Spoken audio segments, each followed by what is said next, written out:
Pemirsa, berjumpa lagi dalam bincang spesial Jurnal Politik TV. Edisi kali ini kita akan berbincang-bincang soal yang sedang tren saat ini. Ada satu hasil survei yang dilakukan oleh IB Cipta Research and Consulting soal 5 tahun kepemimpinan Anies Baswedan di DKI. Seperti apa hasil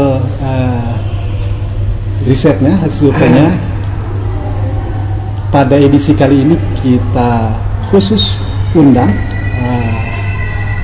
founder, direktur ICRC, Mas Hadi Suprapto. Selamat datang Mas Hadi di Jurnal Politik TV. Dan seperti biasa, pemirsa, kita juga ditemani oleh pemimpin redaksi Jurnal Politik TV yang sekaligus juga Ketua Program Studi S3 Ilmu Politik Sekolah Pasca Sarjana Universitas Nasional, dengan Prof. TB Mas Jafar. Bang TB, selamat berjumpa lagi dalam bincang-bincang spesial kita. Jumpa lagi. Terima kasih. Baik, saya ingin ke Mas Hadi dulu nih, Bang TB. Iya kan? Mas Hadi, kita memang ikuti rilis pertama dari ICRC yang cukup menarik dan cukup mengejutkan ini, ya kan? Bahkan Rocky Gerung menyebut ini terlalu tinggi.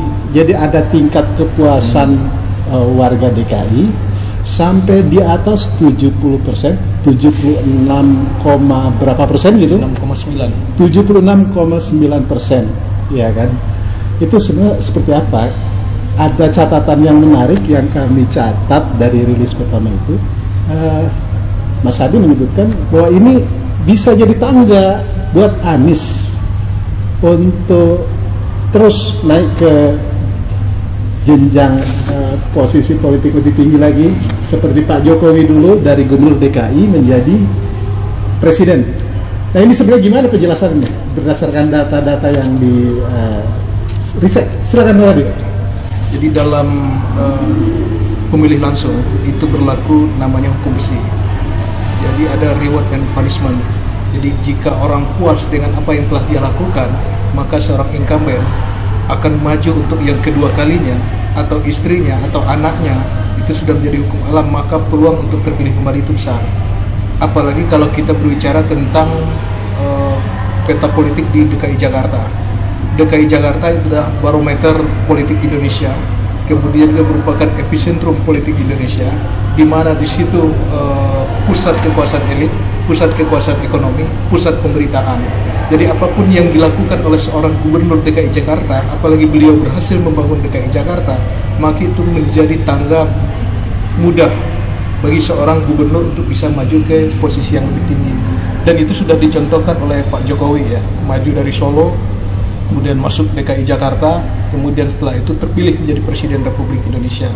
Kemudian di sisi lain ada juga tokoh-tokoh politik yang memaksakan diri untuk maju di DKI Jakarta, tapi juga tangga mereka untuk maju di pentas nasional. Salah satu misalkan AHY. AHY harus berhenti di tengah jalan di karir militernya. Kemudian pada saat itu banyak yang mengatakan, kenapa kok berhenti? Kalau nggak sampai jenderal saja baru diberhentikan. Kok diberhentikan tengah jalan? Saya kira langkah cerdas Pak SBY pada waktu itu adalah menempatkan AHY itu untuk menuju panggung politik yang lebih besar, yaitu pentas nasional. Dan itu terbukti hari ini, misalkan AHY namanya masuk salah satu elit nasional hari ini. Dan disebut-sebut sebagai bakal capres juga. Bakal capres juga. Begitu juga Sandi misalkan, waktu mau maju calon wakil presiden, panggungnya juga sebagai wakil gubernur DKI Jakarta.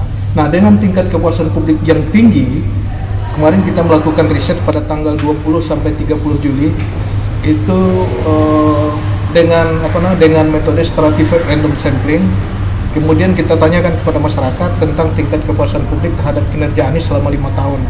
Yang menariknya di situ, tingkat kepuasan publik terhadap Anies dan Riza Patria itu 73%. Tetapi kemudian kita breakdown satu persatu, tingkat kepuasan publik terhadap Anies itu justru lebih tinggi dibandingkan tingkat kepuasan antara Berpasangan, berpasangan. dengan Itu di laki-laki. angka 76,9%, dan itu angka dalam kategori angka itu cukup tinggi, ya di atas 70% itu tinggi. Nah biasanya kalau incumbent kalau bertarung di event-event pilkada setelahnya, baik keluarga, anak dan sebagainya, jika tingkat kepuasan publik di atas 70%, maka peluang untuk terpilih kembali itu besar. Beda halnya kalau tingkat kepuasan publik itu menurun. Nah, yang paling ditakutkan bagi seorang incumbent apabila tingkat kepuasan publik trennya itu cenderung menurun, dan itu pada akhirnya itu tidak disukai oleh masyarakat dan kemungkinan besar dia akan kalah untuk pertarungan. Nah, di hasil survei kita di DKI Jakarta, kita coba membreakdown alasan mereka puas dengan kinerja Anies. Jadi bermacam-macam. Nanti mungkin penjelasan secara analisa politik mungkin Profesor nanti bisa jelaskan nanti fakta di lapangannya seperti apa. Nah, dari data yang kita temukan, jadi alasan mereka puas dengan kinerja Anies ini bukan konstruksi kita. Ya, jawabannya bukan kita yang mengkonstruksikan, tetapi itu sudah murni lahir dari masyarakat karena pertanyaan-pertanyaan terbuka. Jadi ini disampaikan langsung oleh masyarakat. Disampaikan langsung oleh masyarakat. Misalkan kita tanyakan, apa alasan utama Bapak Ibu puas dengan kinerja Anies Baswedan dan Riza Patria? Coba Anda sebutkan. Jadi kita tidak menyebutkan 1, 2, 3, enggak. Jadi itu murni dari masyarakat. Nah, dari jawaban-jawaban tersebut terkumpul beberapa variabel yang kita susun berdasarkan urutan terbesar. Misalkan yang paling tinggi masyarakat puas dengan kinerja Anies Baswedan, masyarakat menganggap kinerjanya bagus. Itu satu. Kemudian yang kedua Jakarta lebih rapi. Yang ketiga, selama Anies banyak perubahan. Kemudian Anies orangnya pintar, kemudian terbukti hasil kerjanya, kemudian pembangunan JIS. Jadi yang sempat pro kontra kemarin tentang JIS ini juga bunyi di hasil survei. Jadi masyarakat puas. Salah satu pertimbangan karena pembangunan JIS itu. Kemudian Anies orangnya berwibawa, kemudian Jakarta menjadi taraf internasional. Nah, ini juga mungkin dari efek Formula E kemarin. Kemudian kinerja Anies lebih bagus dari periode yang sebelumnya. Anies calon presiden. Kemudian Jakarta dibuat KJP. Nah, yang menarik, orang menilai Anies karena pemimpin Muslim itu justru paling kecil, 0,6%, yang menganggap mereka puas dengan kinerja Anies, tapi lihat dari background identitasnya. Jadi kalau orang yang mengatakan Anies itu politik identitas, saya katakan tidak. Jadi Anies murni berdasarkan kinerja yang diakui oleh masyarakat. Jadi bukan karena dia Muslim atau bukan. Saya kira itu yang poin penting dari tingkat kepuasan publik terhadap Anies. Nah, Mas Adi kan dalam rilisnya itu, Mas Adi menyampaikan ini bisa menjadi entry point bagi Anies untuk menuju pentas Pilpres di 2024. Ini gimana nih? Ya, seperti yang saya katakan tadi, kalau tingkat kepuasan publiknya tinggi karena DKI Jakarta merupakan epicentrum politik nasional, kemudian pusat pemerintahan ada di sana. Jadi pesan-pesan yang ada di Jakarta, kan Jakarta masyarakatnya urban, dari Jawa, kemudian dari Sulawesi dan Sumatera. Mereka pulang ke daerah masing-masing itu menyampaikan bahwa Jakarta itu jauh lebih bagus. Nah, pesan-pesan ini, kemudian belum lagi pemberitaan dan pusat pemberitaan di nasional itu akan menyoroti tentang kinerja Anies pemimpin DKI. Nah, kalau posisi ini berhasil dia bangun di Jakarta, maka ini akan lebih mudah bagi Anies untuk memperkenalkan kepada masyarakat dia sudah berhasil membangun Jakarta, ibu kota. Nah, kemudian itu akan lebih mudah beliau untuk menjadi calon presiden Republik Indonesia.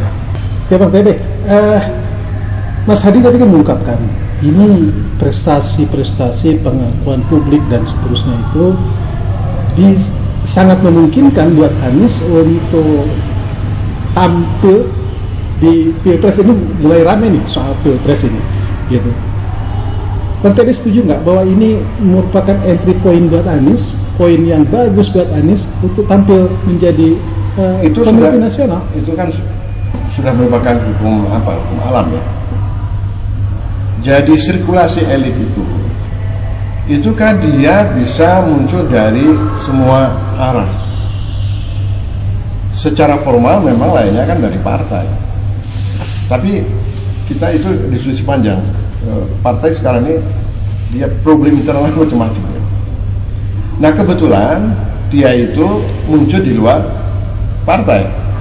Nah, karena dia punya kemampuan, punya kapasiti ya yang cukup, sehingga momen-momen ya banyak sekali saya kira momen itu dia bisa apa ya quote unquote memanfaatkan momen-momen itu sebenarnya dalam rangka untuk menjawab ya berbagai persoalan yang diadres oleh publik. Kalau kemudian buahnya dia mencapai satu dukungan, saya kira tidak ada dukungan, itu yang saya bilang satu harapan ya, satu perubahan itu belum terjawab. Nah, Anies adalah salah satu sosok yang mempunyai kedekatan terhadap semangat pembaruan itu. Saya kira itu poinnya. Oke, Bang Tewe. Pemirsa, demikian bincang-bincang spesial kita. Nantikan bincang spesial lainnya menyangkut perpolitikan nasional. Saya Adi Priyono mengucapkan terima kasih atas perhatian Anda. Sampai jumpa pada bincang spesial Jurnal Politik TV. Assalamualaikum warahmatullahi wabarakatuh.